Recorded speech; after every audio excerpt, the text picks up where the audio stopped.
Losing your Chase card can be a worry, but replacing it is surprisingly simple. First, you'll need to access your Chase account. The quickest way is through the Chase mobile app if you don't have it. You can download it from your app store, open the app, and log in securely using your username and password. Once you're logged in, navigate to the Card Services section. This is usually found by tapping on the card you want to replace, or by looking for an option like Card Management or Account Services.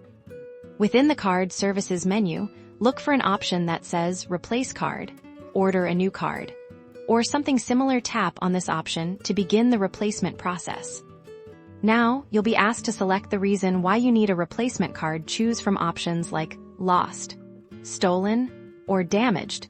This helps Chase understand the situation and take appropriate security measures if your card was lost or stolen. Next, confirm your mailing address. Make sure your current address is accurate and up-to-date so your new card arrives at the right place. If it's incorrect, you can usually edit it here. Review all the details of your replacement request. You'll see a summary of the card type, the reason for replacement, and your shipping address. Most importantly, you'll see an estimated delivery timeframe for your new card.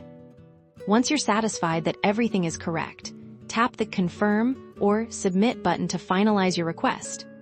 Alternatively, you can also replace your card through the Chase website. Log into your account on Chase.com, navigate to your account, and find the Card Management or Services section. The steps will be very similar to the mobile app process.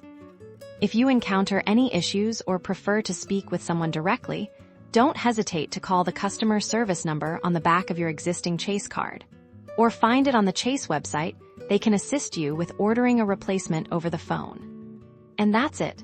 Your new Chase card will be on its way, and you'll be back to using your funds with minimal disruption. Remember to activate your new card as soon as it arrives, following the instructions provided.